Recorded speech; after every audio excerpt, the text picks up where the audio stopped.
Hello, everybody. Hello and welcome. Today, we're going to talk a little bit about how culture and leadership and business leadership are all so important. And we'll take a deep dive, but not too deep. And our discussion is going to include an analysis from multiple perspectives, especially relevant to public safety professionals such as police officers, detectives, state police, EMS responders, firefighters, and even some teachers. And so by the end of this lecture, I'm hoping that you'll understand and be able to explain how leaders transmit culture and how they apply cultural dynamics to analyze an organization and to understand the relevance of cultural change in today's work environment. And today's work environment is very different than yesterday's work environment, especially with technology. So the first thing is, I hope by now you know or have a good handle of the definition of organizational culture.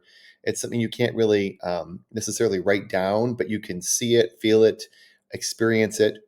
But culture in an organizational context refers to the shared values, beliefs, and norms that influence how employees think, feel, and behave within an organization. It encompasses everything from the dress code and office layout to the company's mission and values.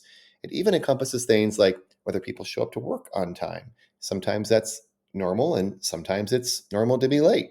So everything matters. But the bigger picture is values, beliefs, norms, and even artifacts, which we talked about last time. So, values are those core principles or standards of behavior that are considered important by members of an organization. Beliefs are convictions or acceptances that certain things are true and real. And norms are just that. Is it normal? Is that the normal behavior? Is it the normal circumstance?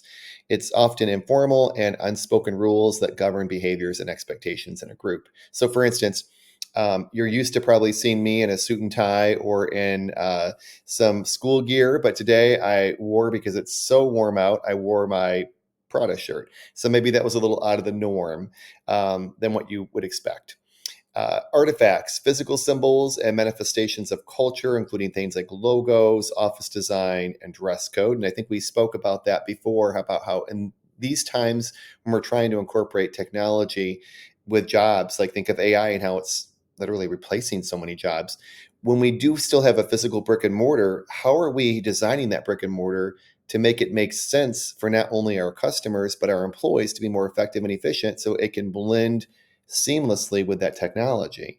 So I think I used the bank example before, how we don't really need tellers anymore because our phones act as tellers now. We can just take a picture of a check and not have to drive to the bank, and it's in our account the next day, right? And so when people do go to the bank, you probably don't really need to see a teller line anymore, because the few folks that work there in those branches that are left are what we call universal bankers now. And so we have to design the space so that when customers walk in, they're not going to a teller line, because otherwise the customer and the employee feels like, well, I'm a teller. We want the customer to say, oh, where's the teller line? Where do I go? And we say, we don't have teller lines anymore. That's on your phone, but we can help you with anything that you need today, including a transaction. What were you here to help? What do we need to help you with today? And that opens up the dialogue for a bigger discussion, not just a simple transaction, which is how banks make their money. So even artifacts like those office spaces and exactly how they look and feel now are a very different feel and vibe than what you might be used to. And so that's all built into understanding culture. Some examples of organizational culture that you might be more familiar with: look at Google's innovation culture. So, Google was founded by Larry Page and Sergey Brin in 1998, and it's known for its commitment to innovation. In fact, they buy so many apps per year because of their innovation. They have a policy that 20% of the time allows employees to dedicate 20% of their time to projects outside of their usual scope. Outcome innovations like Gmail, Google Maps, Google News emerge from this policy, fostering an environment where creativity and risk taking are actually encouraged. And if you're wondering, well, why is it such a big deal? Because in the traditional work environment, aka what we used to all deal with, 10 years ago or so, you didn't take risks like that, not even calculated ones. You did your job, you stuck your job to your job description, and that was it. Now, this is relevant because this culture of innovation keeps Google at the forefront of technological advancements and attracting top talent and maintaining competitive advantages. If you're more interested in Zappos, well, look at their customer service culture. Again, the word culture. So, if you recall, Zappos is an online shoe and clothing retailer which was founded in 1999, and it places a very high emphasis on customer satisfaction, which is why a lot of colleges and universities like ours actually talk about it and do case studies with it. Now, when you put it into practice, extensive employee training programs and the quote unquote Zappos culture book, which was written by employees themselves, isn't that cool? So they actually wrote the cultural expectations and norms themselves, the employees. And the outcome was exceptional customer service and high customer loyalty. Because when employees feel like they have a say, they can actually write it and be part of it, and they feel valued and empowered, it translates into better customer experiences. Happy employees, happy customers. And in today's market, where customer satisfaction can make or break a business, Zappos model showcases the importance of strong service oriented culture. So, when we look at the relevance of organizational culture in today's work environment, we need to start with employee engagement. So, the emotional commitment the employee has to the organization and its goals. And let's face it, a lot of us, for some of us, we hate going to work. We just do it because we need that paycheck every 2 weeks. And for others, we feel like we're on a bigger mission, like there's something bigger and we really need to be there. We have a student right now that works for a hospital in Southfield and understands the bigger mission, understands the bigger purpose, really understands the cultural components to it. And understanding that leads to higher engagement and reduced turnover rates and increased productivity and improved morale. And this particular student, I won't say your name, even got a promotion and I believe is now the supervisor because they understood that employee engagement piece was so critical. Now, some other examples: companies with strong cultures like Google often see higher levels of employee satisfaction and lower turnover. Now, another one you might not have thought about is brand identity. So you can see, like here, I kind of wore this on purpose tonight. You've got the Prada logo. So it's the Prada brand, right? Or if you have the blue text message bubbles, it's an iPhone. Or I didn't drink out of my favorite tumbler today. I got this from a friend, a Yeti, Fiji thing. I'm like, oh, that's perfect for my seminar tonight because it's a brand, right? And with this brand, it's Fiji water, even though there's just a recall on these. So I grabbed this from my friend tonight. So I'm borrowing this for a seminar tonight because brand identity, people know right away. Is it a luxury item? Is it a modest item? Is it a low cost strategy, a high cost strategy? What is it? And a lot of times, just from the brand, we can tell. This is why companies protect their brands at all costs. This is why when you're wearing a company logo and you go on TikTok or on YouTube or in social media and you start blasting the company or something and you're wearing their logo, it's not a good idea because you can literally cause them harm because brand identity is so important. But when it comes to culture, because it is so important, remember the brand again, as I gave you some great examples, but the visible elements of the brand, like the color, design, logo, okay, they distinguish a brand in the consumer's minds. So if you think of like Rolex, for instance, I wish I had one of those to show you, but I don't. We know immediately, wow, Rolex, it's the high-end watch, right?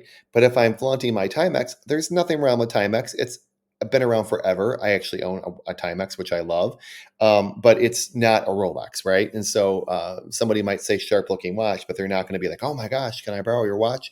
And that's okay. But this is called brand identity. We start to put value on things because of the brand. And again, this is why brands are so protective of their identity, because if you destroy a brand's image or its reputation, it can be the end of that brand.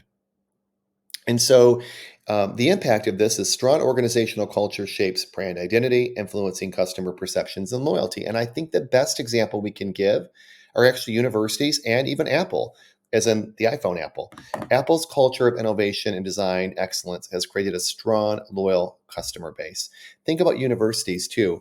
Universities have strong reputations when they've been around a long time, and there's a reason why they've been around a long time, like us here. And so people, when they hear that university's name, go, that's a good university. Adaptability, the ability of an organization to respond to changes in its environment and adjust its practices accordingly. Now, I would say anyone interviewing for a job, so just a tip from Dr. J. My tip to you is always say, whether they ask you or not, that you're an agent of change, which is a fancy way of saying in today's world where we're changing because of innovation almost daily, you need to be adaptable.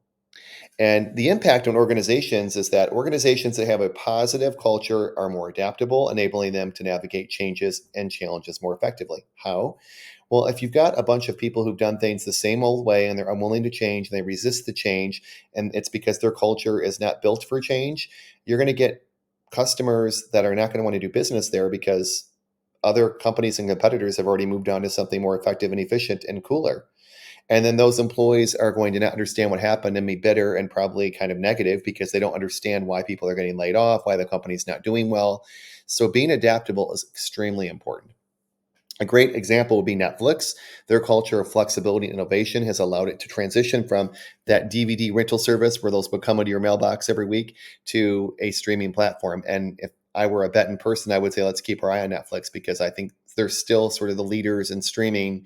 And who knows what's coming next? It's kind of exciting, isn't it? It's probably going to be holograms of something right in your living room or family room. Now, did you know that Netflix culture of freedom and responsibility is actually encapsulated in a 124 slide presentation? This is really cool, you guys, that has been viewed over 20 million times. So I'm going to say that again. Netflix, this is just a fun fact.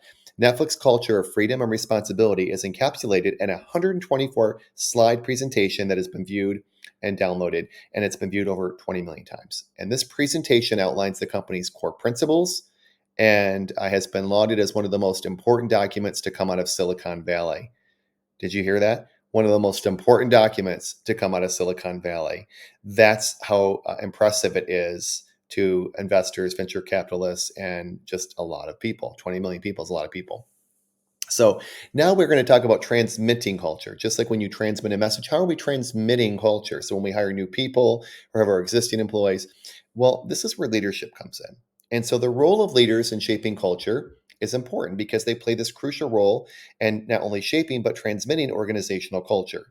And they do this through their actions, communications, and policies. Leaders set the tone for what is considered acceptable behavior and what's not, plain and simple.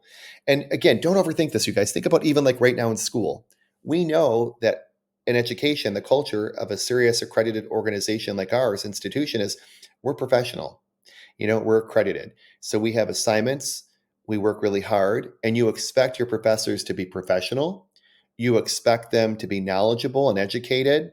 You expect them to share knowledge with you. But what you wouldn't expect is imagine if I showed up today and had no shirt on because I just got back from the beach or something and had an inappropriate beverage and I don't know, something else just was not the norm or the social considerations you would expect.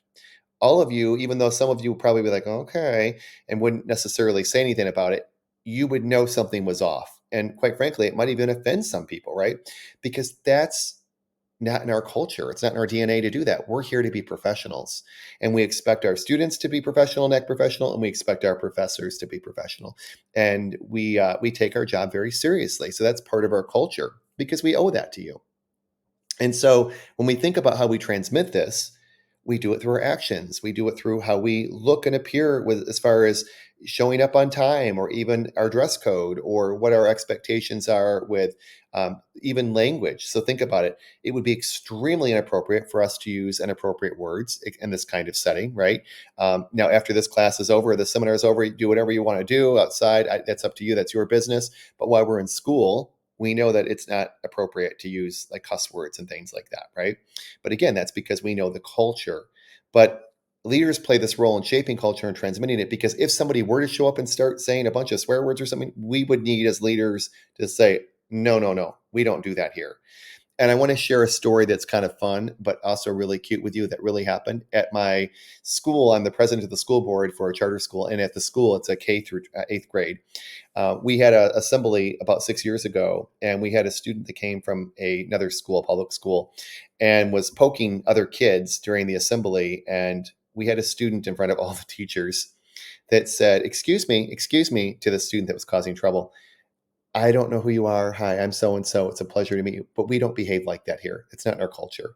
And this is like a seventh grader telling a sixth grader this. So we have just never let that one down because it's such a testament to how even kids can learn what's appropriate, what's not, what's the norm in a culture. And that's how we shape culture. And so our actions, our communications, our policy are all important. Leaders' behaviors and decisions serve as a role model for others. If I show up late every day, you're going to probably show up late because you're going to say he doesn't care. But if I'm on time, you're going to be on time because oh, he's always on time. So I better try to make an effort to be on time if I can. Because again, demonstrate by example. Communications, how we communicate values and expectations. Again, I just said that I'm sure you expect for me to be professional because you're here to learn and get a great education. You would not expect, and nor would you deserve, to be treated any other way than professional and get an amazing education. So communication is important. And then policies, organizational policies and procedures that reflect cultural values. Some examples would be Steve Jobs at Apple. If you remember, he co-founded Apple in 1976 and was instrumental in creating a culture of innovation and excellence. And did he ever? Jobs' attention to detail and passion for design set very high standards for product development, and he changed the course of um, history around the world because the iPhone is not just in the United States, it's a global phenomenon around the world. And so you might be thinking, well, is that really a changing the world? It kind of is, you guys, because think about it. 15 years ago, maybe even not that long ago, no one had these. You maybe a BlackBerry, maybe. And if you recall, culturally, as at least Americans, we were kind of going through a phase. Do we want the razors, the really skinny, small phones that are really cool? So do we want small and skinny to be cool, or do we want like a computer in our pocket? And obviously the smartphone won. And so whether you have an iPhone or an Android or a Samsung, doesn't really matter. Bottom line is we have phones in our computers in our pocket now, and we call them our phones. This thing does everything. So you can kind of say that Steve Jobs literally changed the world. And so the attention to detail and passion was huge. And his famous project launch presentations, which still go on today by Tim Cook, in fact, I think there's one this week, communicated Apple's values of innovation, simplicity, and beauty. Their policies are emphasized internally around secrecy to protect innovation. They don't want their competitors to know what they're doing. And so, under Jobs' leadership, Apple produced revolutionary products like the iPhone, like the iPad, and the MacBook, solidifying its reputation as an innovative company. I've always said if Apple were to say we're selling cars, they would be sold out before anyone even drove one, just like any Apple product. And what's funny about that is here in Detroit, we're with the big three, right? They know what they're doing. They know how to make cars. They make cars. We make cars here in the Motor City. But yet Apple's never made a car, but Apple's built such a strong reputation. This is why culture is important that I guarantee you, if they were to come out tomorrow and say, we've got a huge announcement, we're going to start selling cars, how much you want to bet they would sell out before anybody even test drove one?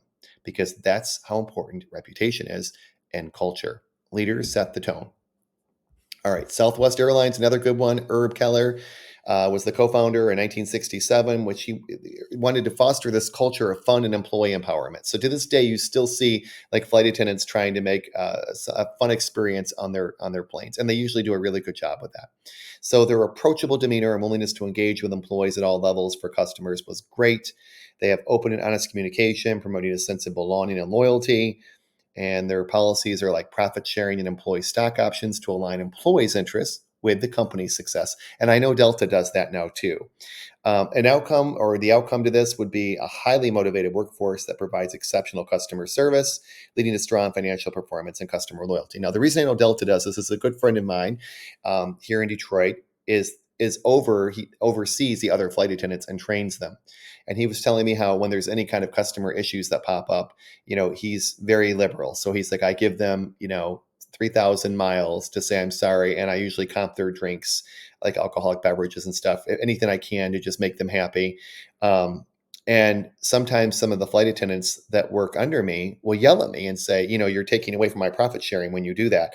And so it makes me sort of chuckle because I understand where they're both coming from. And I think they're both right. On one hand, you're doing what's right for the customer and settling them down, so to speak, and getting them to be happy again. And that way you're kind of nipping it in the bud, so it doesn't escalate further. But on the other hand, the employees are like, look, like we've made this culture around profit sharing and about, the company does well, we do well. So stick within the policies and stop giving away the airline, So I can understand both perspectives of that. Now, when we transmit culture, how do we do it? What are the mechanisms to do that? Well, one of them is storytelling, which is why Dr. J loves to tell my stories about my friend over at Delta or the product example or my friend today that I literally kind of borrowed. We'll say borrowed is Fiji water. So when we use stories to communicate values and norms, it's really powerful. Stories about Steve Jobs' meticulous attention to detail reinforce the excellence over at Apple that lives on today, even under Tim Cook's leadership. And the impact really is that stories make abstract values concrete and relatable, helping employees understand and embody the culture. Now, there's something else called rituals and ceremonies, which is a great way to transmit culture. And so, regularly occurring activities or ceremonies that reinforce cultural values. This is why you see a lot of organizations that do maybe a monthly or a quarterly rah rah, like celebration of people who are top performers. It becomes almost like a ceremony that's reinforced every single, very consistently. Maybe it's every quarter, maybe it's every month, maybe it's every year, maybe it's all of the above, in the same fashion like we celebrate birthdays. And so it's such a big deal. Think about if somebody that you really loved, like your spouse, forgot your birthday. It would sting a little bit, right? Even if you pretended like it didn't, you'd be like, they just forgot my birthday. Like when you have these rituals and ceremonies and meetings and celebrations at organizations, they become so powerful that people are like, wait, why didn't we have that meeting? So it's really important. In fact, an example be talking about Zappos earlier, they have regular team building events and celebrations of customer service milestones. And that's another good one. Many companies celebrate employee anniversaries and tenure. And with all due respect, I'm sure a lot of you deep down really appreciate that too. It feels so good when you're acknowledged for how long you've worked for an organization. It kind of stinks when you just start and you've only got a couple of years in, but you've got tons of experience in the field, but maybe you're new to this organization or to Detroit Police Department or something like that. But it's fun because it really makes you feel valued and good when you get to sort of have bragging rights that, I've been here for a long time. And I have so many students who tell me they've worked there for, gosh, over 25 years. And I think that's so remarkable. I'm so impressed by that. All right. So that's a great example of a way to transmit uh, culture. Now, again, I mentioned earlier that consistency is also key in cultural transmission. And this ensures alignment between stated values and the actual behaviors of employees.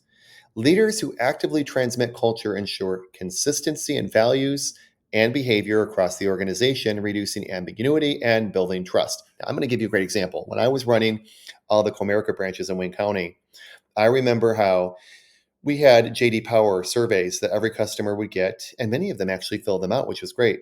And there was a criteria that every employee in every branch knew. They knew precisely what it was. Like, was the customer greeted within the first 10 minutes or the first 10 seconds of walking in? Definitely not 10 minutes.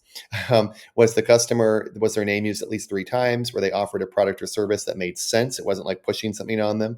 And did the employee ask if they could do anything else for them while they were there? It was very simple, very straightforward. And the customer was asked, did they do all of these things and anything else you'd like to add? But what we realized was a lot of customers liked the employees, and so they would just give them all fives, which meant perfect, and not necessarily mean it. And while we loved that, we really wanted to build consistency around our brand. We wanted everybody, whether you're going to the California branch or you're going into a Texas branch, you're going to a Michigan branch, and Wayne County, Oakland County, Livingston County, it doesn't matter. We want everyone to have that great experience. They were greeted within 10 seconds. Their name was used at least 3 times. They had a product or service that made sense to be offered to that client. And anything else can we help you with today? And so we really wanted that to be really important. And there was more, but I mean, I'm just giving you some basic examples because I don't want to give all the way their secret sauce away. But basically, I remember I would tell my employees, and some of you might raise your eyebrows, so it's like, ooh, but when you understand the relevance of leadership and cultural transmission, you'll understand why. Just because the employees got all fives, let's say, and all their JD Power scores, and as a branch, let's say they scored like 98%, which is really good, doesn't necessarily would mean that I would let them put that in their performance review. Because what I would do is I would send in the managers to other branches to report back to me after observing, did these behaviors really take place? And they were very detailed. So that way you couldn't fake it or something. And if the employees weren't really doing the behaviors, then I didn't give them the perfect score because it was very important to me to drive home consistency. And so transmitting culture, ensuring consistency in values and behaviors across the organization was very important. Now, when we look at change management, because everything's changing these days, like we've spoken about, the process of guiding an organization through changes in strategy, process, or culture is change management. Leaders play a vital role in managing cultural change, guiding organizations through transitions smoothly and effectively.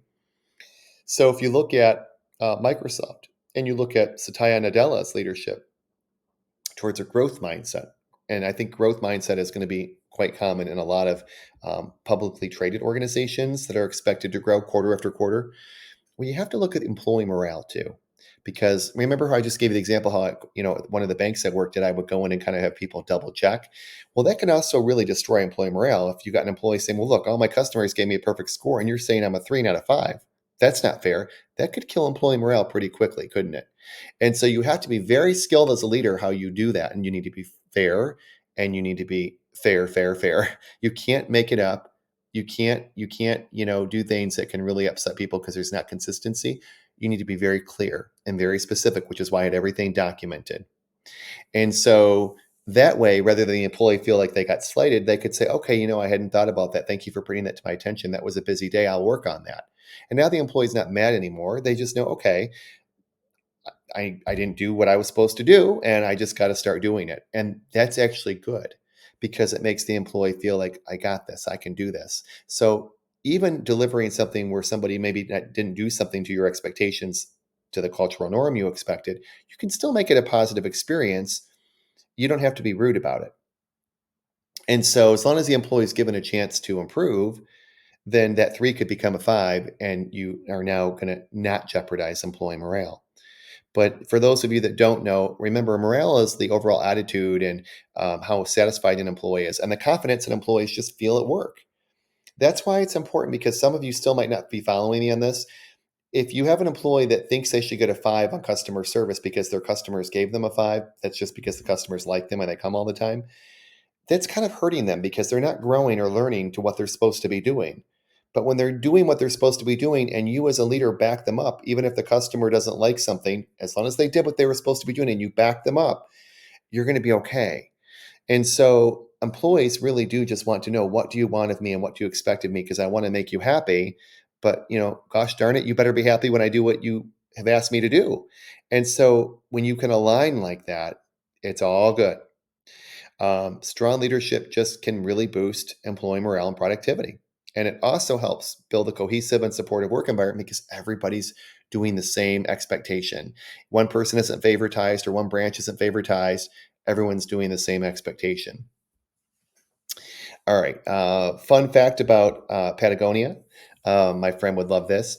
Yvon Chouinard built a culture around environmental sustainability and activism.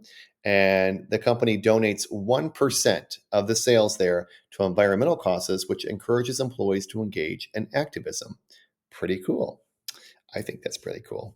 Now, when you look at cultural dynamics in organizations, you can look at understanding how cultural dynamics involve analyzing the various elements that influence how culture evolves within that organization. And these elements are things like we talked about earlier: values, norms, artifacts like the work environment, logos, culture, that kind of thing, rituals.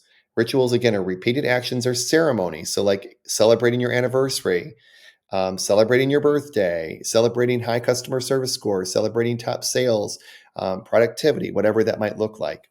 Those things promote communication and collaboration. So when you look at Toyota, for instance, they started incorporating a change model, which is very common. You can even YouTube this. A lot of people use it. It's called the Kaizen culture. It's project management about making things more effective and efficient. There's lots of these, but Kaizen's a really powerful one that many organizations use, and many of them came out of Japan.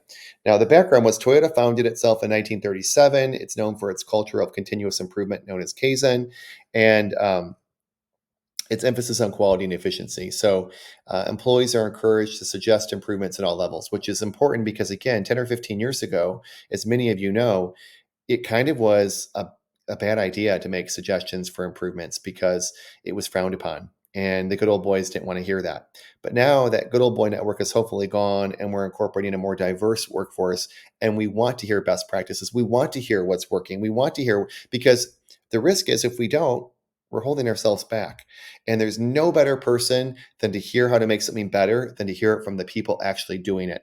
Go on the front lines. If you're running Target, for instance, go to the actual locations, talk to the employees, observe what's going on, see for yourself if these policies are working or not. Because if they're not, listen to what the employees are telling you. They are your best asset for good cultural change. So employees are encouraged now under Kaizen to suggest improvements at all levels. Um, Look at Amazon, for instance. They have a customer obsession. Now, I've got some qualms on Amazon because they say they're going to deliver things the same day and it's really like 2 days and Prime keeps going up. But putting all that aside, I still like it. And here's why I like it. They are customer obsessed. And you know how I know?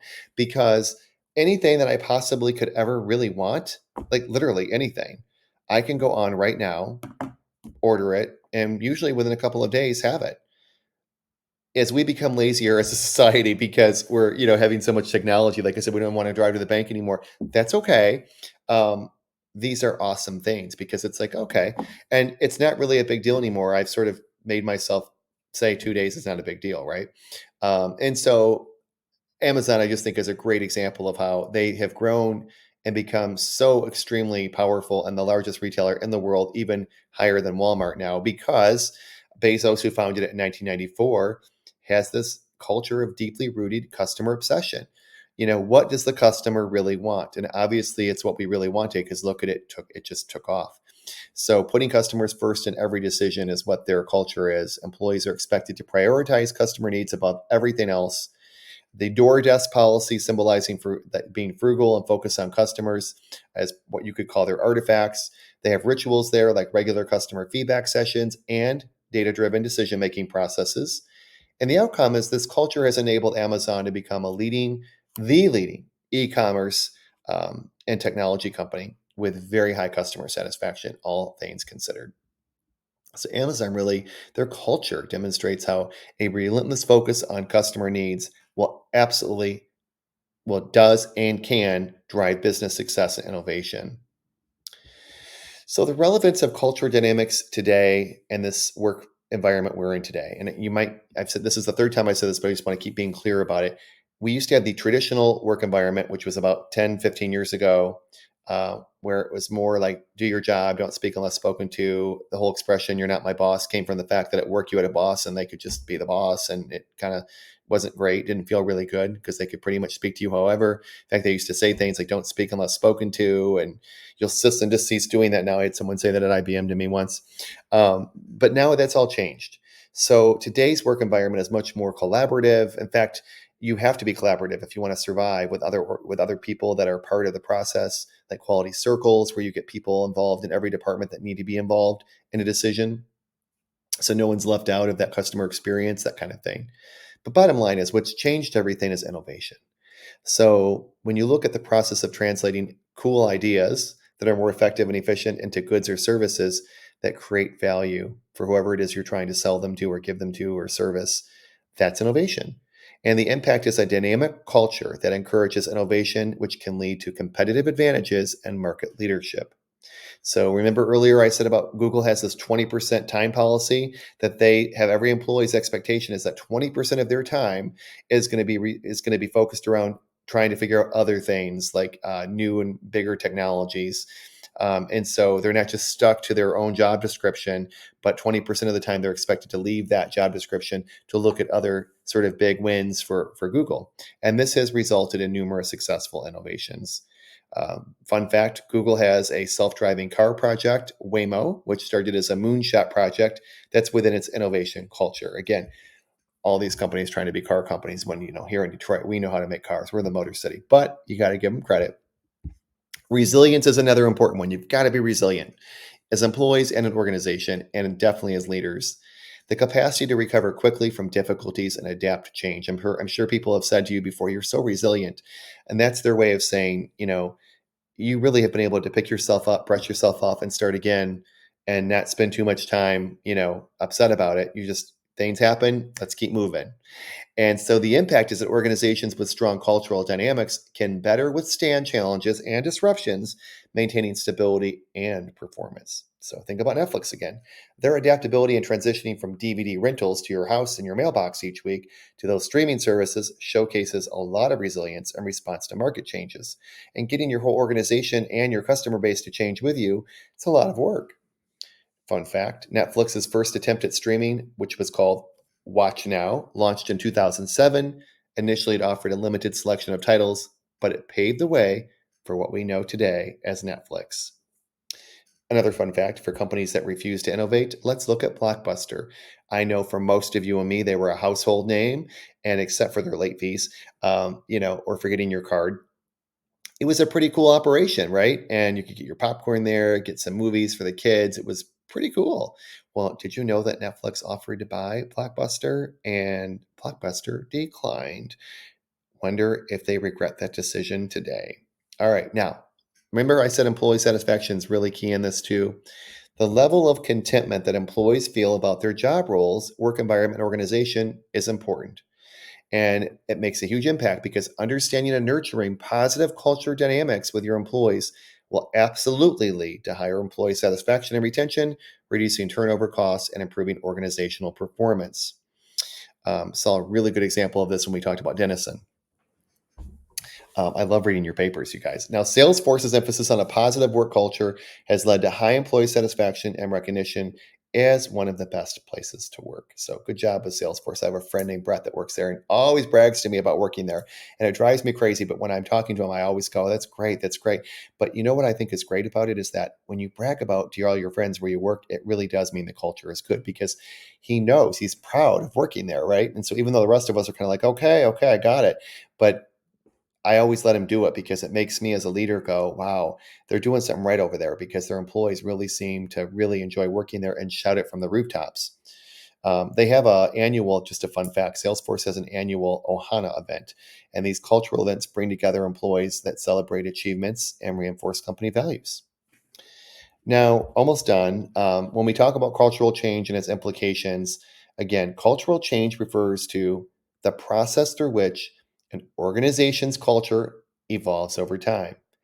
Everyone's culture evolves over time because we evolve over time. The way we do things evolves over time.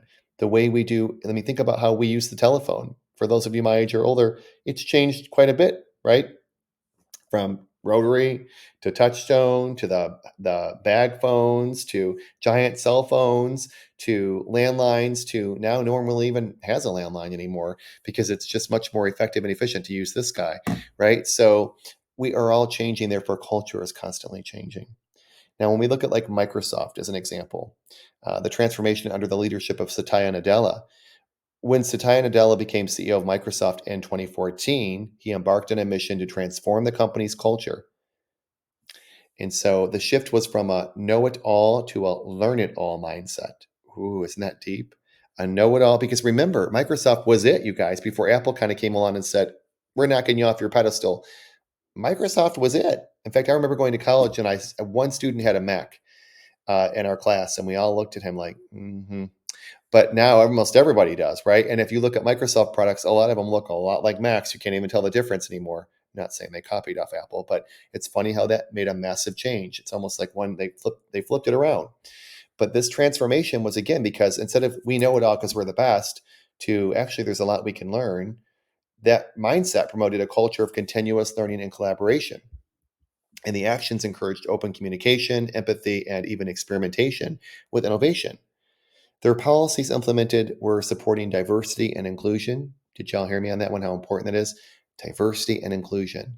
You must consider that because when you get a diverse group of folks with diverse experiences and life experiences, you get a better product or service because you're thinking about everybody and you're putting a little bit of everybody's thought process, or as much as you can anyway, into a product or service. And so, because I worked for IBM many years ago, I always like to bring IBM up because it's a great organization. They also had a cultural change in the 1990s. So, in the early 1990s, IBM was struggling financially, needed a cultural shift to survive. Their CEO, who was the CEO I worked under, Lou Gerstner, initiated the transformation. And it was a shift from just a hardware focused culture to a service oriented one, providing services like consulting services, and encouraged collaboration across divisions and focused on customer solutions rather than just selling products. And it introduced flexible work arrangements and dismantled the dress code policy. Now, I was there when this happened. So everyone got kicked out of their offices. They converted all those offices to flexi offices. And so now anybody with any title, any position could go into an IBM location around the world and sign in and check into a flexi office. And so that way you didn't have to be like an executive to have an office. It was really cool, actually. And so I really enjoyed that. Now, I personally didn't have an office. I still had a cubicle, but I was very young. But I was in the midst of all of that, and I really enjoyed that experience. All right.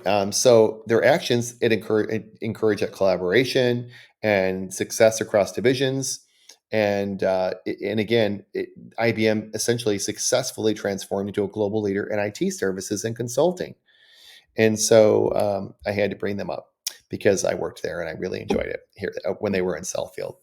Now, steps in managing cultural change. We need to, so if you're a leader and you want to make a positive impact, like all the examples I gave you of these organizations, like Netflix and IBM and Microsoft and Zappos, and well, you have to make an assessment. So you conduct a thorough assessment of the current culture to understand what's good about it and what's not working about it anymore. So strengths and weaknesses. You need tools like surveys, interviews, cultural audits from employees, like a climate culture survey, like, hey, fill this out anonymously, that sort of thing. These employee engagement surveys gather a ton of insight, and it can help you understand, again, what's broken or what's working in the cultural climate. A leader has to have vision as well when they're trying to make a cultural shift. Develop a clear vision for the desired culture aligned with the organization's strategic goals. And these days, it should absolutely articulate a vision of collaboration, innovation, and customer centricity, customer focused. So if you're working in public, if you're in public safety or in public health, at the end of the day, you're still dealing with people. And so you might not be selling them a product or service. You might be saving their life or issuing them a citation. Or bottom line is the reason why we have rules in place and we have a police force and we have public safety is at the end of the day, it makes everybody safe. An example would be if we didn't have this and anybody could just drive as fast as they wanted and there was no rules and no police to police it, well, it's all fun and games until someone you love or yourself gets hurt or killed, where now you're like, well, wait a minute, why were they doing 100 in a school zone? And we wish that there had been someone there policing that, right? And so it doesn't matter if they're a customer or it's just someone that we're trying to police or help in a certain situation. Like I know I have several EMS folks, I have paramedics, I have state police, I have police in the city of Detroit. I have a whole diverse group of folks that work in different areas. We've got a couple folks that work in universities, but even your students, they're your customer at the end of the day. And so you may not be selling them something, but you're still serving them. And that's the word I want you to use. We're providing a service. I am serving all of you right now. You may not be my customer, but the world here at this university revolves around you as it should. Because if you're not successful, we're not successful, and vice versa. And so we must do everything we can to make you as successful as possible and arm you for the world out there so that whatever it is you want to do, you're ready for it and prepared for it. And so, combined with the experience you've done for yourself, on top of all the things you're learning here, whatever we can do, which is why I always tell my students, you've got Dr. J forever. Even when this class ends in a couple of weeks, if you ever want to reach out for any reason, please do. It would be my pleasure. I don't care if it's 10 years from now, because that's really important when we look at how we can serve people. And when we look at it from a service perspective, we do really well. Now, I don't want to keep harping on this, but look at Oprah Winfrey. Whether you like her or not, I do like her. She is a mogul. She literally went from not even being able to speak at one job to her whole job was all about speaking. And she became one of the most successful people in the world and one of the richest people in the world. So, why was she so successful? Well, she said it herself, because I pay attention to successful people. And I really like Oprah. And she said, every time I would do a show, I would want my intention to be, how does this serve other people? Does it educate them on something they might not know? Does it help eliminate bias or ignorance? What is it doing? And so she set an intention, and her intention was always to be of service. And I just loved that. So that changed my trajectory as a professor. I go into this looking to serve. This is not a paycheck for me. This is, how can I be of service? And so when we change our mindset on that, everything else changes. It becomes a customer centric environment, customer focused. All right, so we can hold a lot of communication to make this happen by communicating our vision and the reasons for change and being very transparent. Because look, this is not the 80s and 90s with that old traditional work environment. This is 2024, 2025. We're in almost 2030 now, right? And so the idea is that there really is no reason, unless it's HR or something that has to be kept private. these days, unless it absolutely has to be kept private, and there still is some things, like I said, HR stuff and medical stuff. But other than that, everything should be transparent. We're all adults. And I've always said, when you treat your employees like adults, they treat you like an adult too. So you give respect, you get respect. It's that simple. And for those of you that like Simon Sinek, who I adore, New York Times bestselling author and the #1 TED Talks downloaded in history, start with the why. Really, what that's all about is not just the golden circle of how you reverse it and start from the why to sell your product or service to be successful, but it's also about when you tell people why you're doing something, they buy into it because they're like, okay, that makes sense. And if for some reason they don't, listen to them, listen to what they have to say. Maybe this doesn't make sense and we need to rethink it or calibrate it. But that's what's so great about being transparent is that just because somebody may not agree with you on something, well, that's a good thing. That's a gift. Feedback is a gift because maybe you can sharpen it, recalibrate it, make it even better. All right. I don't want to keep harping on that. Now, the next thing you have to do after we communicate is implement. We want to implement our changes through policies, practices, and leadership actions. Because remember, people are paying attention to what we do, and that's all of us. Revising performance evaluation criteria to align with desired cultural attributes. So you have to make sure that when you're holding employees accountable on their performance review or their check-ins, because I know some companies did away with those, they do like bi-weekly check-ins. Make sure whatever questions you're holding them accountable to are in direct alignment with what you expect them to be doing now. Make sure all of that's incorporated because a lot of people forget that and it takes years for them to figure it out. So, reinforcing the right behaviors, the new cultural through recognition and rewards is powerful. Okay. It kind of puts the bow on it. So, when you look at the relevance of cultural change in today's work environment, again, we're adapting to market changes. And this is the ability to respond to shifts in market environments. Cultural change is absolutely essential for organizations to adapt in evolving market conditions, customer preferences. We're getting a lot lazier these days, but it's okay because it's making it more effective and efficient. And who doesn't love that? And technological advancements. And so we talked about Netflix as a great example of that. Globalization is important. Um, Back in 2002, I ended up getting a master's degree with a specialization in globalization because even back then I could see technology is going to really make things global fast. And was I ever right about that one? So, globalization is a process by which businesses develop international influence or start operating on an international scale. You guys, even all of us, like every one of you, if you have a little side hustle, like you're selling some crafts or something or some t-shirts, or you're just very crafty and you're selling this stuff on Etsy or eBay or Amazon, I mean, you're now going global because those are all global sites.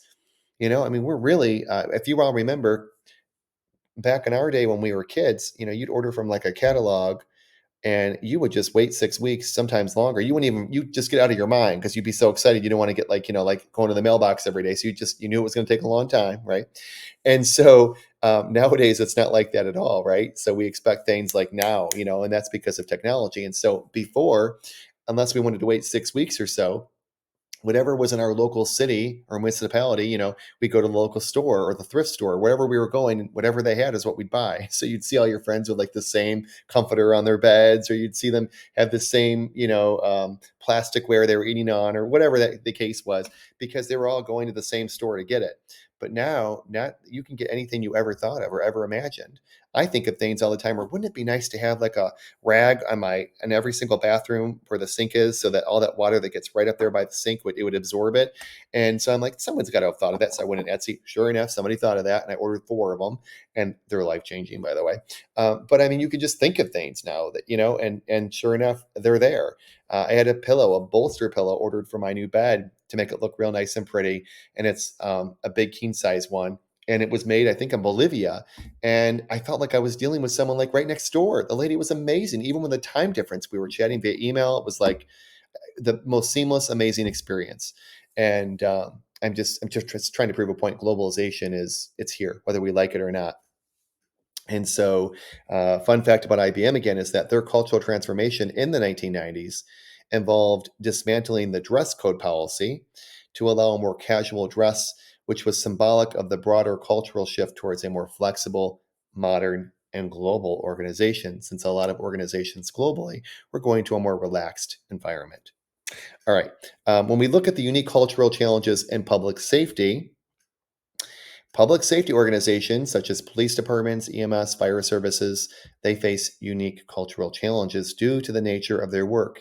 Those higher structures, like in the hierarchy, especially if people are voted in and that's constantly changing, um, and politics, it's a very high stress environment. And then you're dealing with literally sometimes life and death situations. And what a lot of civilians don't understand, and I never really understood it to the depths that I do until I started working here and working with a lot of public safety students, is that, when we call 911 because it's the worst day of our life, we're hoping that our first responders come in and save the day. And so, what's the scariest time of my life that I'm calling 911 because I have an intruder or I'm being robbed or worse, and or there's a fire? We have first responders who are voluntarily walking into that environment to save me. And so, we have to applaud these folks because what they do every single day matters and it's life changing. And I think a lot of people really take it for granted. And so, my hat's off to all my public safety folks for that reason. So thank you. But where I'm going with this, though, is that it's a very high stress environment. You're literally putting people every day in a situation where they're walking into your worst nightmare every single day. That's their job. And so, police department culture that emphasizes discipline, the hierarchy, camaraderie, and the impact of interactions with the community in response to stress. Um, we have a student actually who was part of the police force who now works in a hospital, a very popular one. And I always think it's interesting when I read the students' papers and the video because um, you've got both worlds there. I mean, they're both very stressful worlds where, think about it, people's medical and their health is so stressful and so important. And working in as a public safety officer, again, that is a profound job that most civilians, I just don't think, really get it until something happens to them, God forbid, and they really realize how special these people really are to put themselves right there. Firefighter culture, that strong bond due to the dangerous nature of the work, emphasis on bravery and teamwork, and the commitment to public service. Unbelievably amazing. Hats off to all of you. EMS culture, that high stress environment where quick decision making and teamwork is crucial, can save someone's life. That quick decision, emphasis on resilience, adaptability, and continuous training. Hats off to all of you. When we look at cultural practices in public safety organizations, let's start with police department culture. So, if you want some cool case studies, if you look at the New York City Police Department, the NYPD, it was founded in 1845, and the NYPD is one of the oldest and largest police departments in the United States. Their values are integrity, professionalism, and respect. Their norms are strict adherence to the chain of command and procedural justice. So, they build that norm in. Artifacts are uniforms, badges, precinct structures, their rituals, recapping everything, daily roll calls, briefings, community engagement events. But the outcome is the NYPD's culture impacts its approach to law enforcement and community relations. So, understanding police culture is essential for improving community trust and implementing effective reforms. Now, unfortunately, a lot of us didn't really understand the NYPD as well as we do today until after 9/11 happened. And when that was going on and after, and subsequently even to this day, we now have gained the most amazing respect for really any part of the country, anyone that's in this kind of service in public safety. But we learned a lot about the NYPD, the EMS, and the fire folks there and the public safety folks because, uh, we were just glued to our TVs and we're just absolutely amazed at the resilience of these folks putting themselves into these situations to save the rest of us. Unbelievably cool. Um, Look at EMS culture. We'll use another favorite city of mine, Boston. Boston EMS provides emergency medical services in the city of Boston, Massachusetts. Their values are compassion, excellence, and readiness, and their norms are rapid response rates, teamwork, and continuous medical education. I love that. They have ambulances as artifacts, medical equipment, and uniforms. For rituals, they use regular training drills, debriefings after incidences, and peer support programs, which gives them a cool outcome of Boston's EMS culture ensures high quality emergency care and resilience in high stressful situations. Again, we saw this take effect when we saw the Boston Marathon incident and what was learned from that around the country. And so unfortunately, a lot of times we have to look at these kinds of instances and see what we've learned from them and how the culture has changed as a result of them. But what's really interesting about this is that a strong EMS culture supports mental health, operational efficiency, and effective patient care. And so I think mental health is really important these days too, because all of us, I think, are starting to understand how important that really is, not only for ourselves, but for others. Now, for my firefighters, let's look at Los Angeles, the LAFD. So the Los Angeles Fire Department, the LAFD, was established in 1886, and it provides fire protection and emergency medical services to the city of Los Angeles. Their values are courage, integrity, and service. Their norms are brotherhood, rigorous training, and public safety commitment. Now, their artifacts are fire stations, firefighting gear, and their apparatus. Rituals are regular drills, firehouse meals, and community outreach programs. And the LAFD's culture fosters strong teamwork and effective emergency response. So, this firefighter culture helps improve safety protocols and enhance public trust. This also, when you look at all this combined, provides community trust, which is the confidence and faith that a community has in the reliability and integrity of their public safety organizations. So it builds a culture of transparency and accountability, which is essential for maintaining public trust and ensuring effective community policy. Um, and so police departments that engage in community oriented policing foster better relationships and trust with all of their residents. So, if you want a fun fact on this, the Camden Police Department over in New Jersey saw a significant reduction in crime rates after implementing community policing strategies. Now, earlier I made a fuss about how important mental health is. Mental health is the psychological well being and emotional stability of public safety professionals. And addressing cultural stigmas around mental health is crucial in supporting the well being of public safety professionals and reducing burnout and improving job performance. So, for instance, fire departments that implement peer support programs and mental health resources statistically see improved resilience among firefighters. And another fun fact about this is the Firefighter Behavioral Health Alliance, many of you know, FBHA, offers workshops and resources that support firefighters' mental health. Now, earlier you also heard me talk about the importance of diversity and inclusion. So, when you promote a culture of diversity and inclusion within public safety organizations to reflect and serve diverse communities, you enhance team performance, you improve community relations, and you foster innovation through diverse perspectives.